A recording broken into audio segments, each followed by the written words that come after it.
ತರಲಿಕ್ಕೆ ಆಗುದಿಲ್ಲ. ಅದು ಆ ದೇವಸ್ಥಾನಕ್ಕೆ ಮೀಸಲಿರುವಂಥದ್ದು. ಅವ್ರು ಎಷ್ಟು ಕೆಲಸ ಮಾಡಿದ್ರು ಆ ದೇವಸ್ಥಾನದ ಅಭಿವೃದ್ಧಿಗೆ ಇರ್ತದೆ. ಹಾಗೆ ಇಲ್ಲಿಯೂ ಕೂಡ ಹಾಗೆ ನಮ್ಮ ದೇವಸ್ಥಾನದಲ್ಲಿ ಹೆಚ್ಚಿನ ಲಾಭ ಏನಿಲ್ಲ. ಸುಮಾರು 30 ಲಕ್ಷ ರೂಪಾಯಿ ನಮಗೆ ತಿಂಗಳಿಗೆ ಬರ್ತದೆ. ಅದರಲ್ಲಿ 32-34 ಲಕ್ಷ ರೂಪಾಯಿ ಖರ್ಚಾಗ್ತದೆ. ದುಡ್ಡು ಏನಿಲ್ಲ ದೇವಸ್ಥಾನದಲ್ಲಿ ಬಿಗ್ಗಿಸಿರೋದು.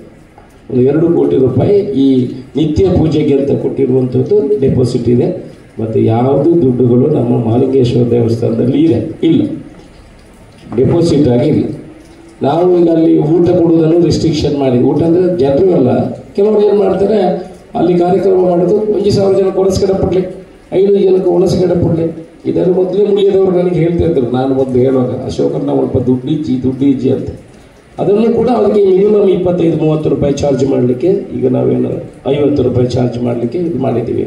ಈಗೆಲ್ಲ ಸ್ಟೀಮ್ ಹಾಕುವಂಥದ್ದನ್ನೆಲ್ಲ ಮಾಡಿದ್ವಿ. ಅದಕ್ಕೆ ಹೇಳಿದ್ರು, ದುಡ್ಡು ಏನು ನಮ್ಮ ಹತ್ರ ಡೆಪಾಸಿಟ್ ಏನಿಲ್ಲ, ಬರುವುದು ಹೋಗುವುದು ಖರ್ಚು. ನಮಗೆ ಇಲ್ಲಿ ಆದಾಯವನ್ನು ಕೂಡ ಜಾಸ್ತಿ ಮಾಡುವಂಥ ವ್ಯವಸ್ಥೆಗಳಾಗಬೇಕು. ಅದಕ್ಕೆ ನಾವು ಈಗ ಜಾಗವನ್ನೆಲ್ಲ ಬಿಡಿಸ್ತೀವಿ, ಅಲ್ಲಿ ಕಮರ್ಷಿಯಲನ್ನು ಮಾಡಿ ಅಲ್ಲಿ ಅವರಿಗೆ ಯಾರ್ಯಾರಿಗೆ ರೆಂಟ್ ಬರುತ್ತೆ, ದಿವಸಕ್ಕೆ ತಿಂಗಳಿಗೆ ಒಂದು 20-25 ಲಕ್ಷ ದೇವಸ್ಥಾನಕ್ಕೆ ಬಾಡಿಗೆ ಬರ್ತಾ ಇದ್ದರೆ ಆಗ ಆಟೋಮೆಟಿಕ್ ಅಭಿವೃದ್ಧಿ ಆಗ್ತದೆ. ಮತ್ತು ಭಕ್ತಾದಿಗಳ ಸಂಖ್ಯೆಯನ್ನು ಜಾಸ್ತಿ ಮಾಡಿದರೆ ಕಾಣಿಕೆ ಬೀಳ್ತಿದೆ. ಮತ್ತು ನಾವು ಇನ್ನೂ ಒಂದು ದೊಡ್ಡ ಪೂಜೆಯನ್ನು ಕೂಡ ಮಾಡಬೇಕು, ಶಿವ ಪೂಜೆ, ಈ ಥರ ಪೂಜೆಯನ್ನು ಕೂಡ ನಾವು ಮಾಡಬೇಕು ಅಂತ. ಈಗ ನೋಡಿ, ಕೊಲ್ಲೂರಲ್ಲಾದರೆ ದಿವಸಕ್ಕೆ ಒಂದಷ್ಟು ಚಂಡಿಕ ಹೋಮ ಆಗ್ತದೆ, ಕಟೀಲಲ್ಲಿ ಒಂದಷ್ಟು ಚಂಡಿಕ ಹೋಮ ಆಗ್ತದೆ.